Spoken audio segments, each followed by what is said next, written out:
Hello, in this video we're gonna check if there's a dual SIM slot on Motorola Razr 40.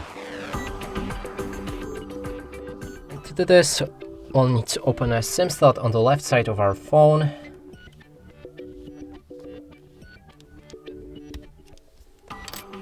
And inside we have a dual SIM slot, or actually, you can place one SIM card right here.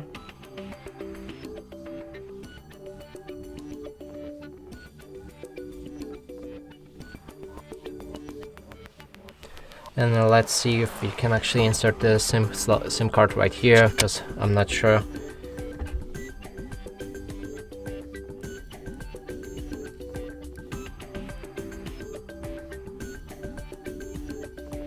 Nope.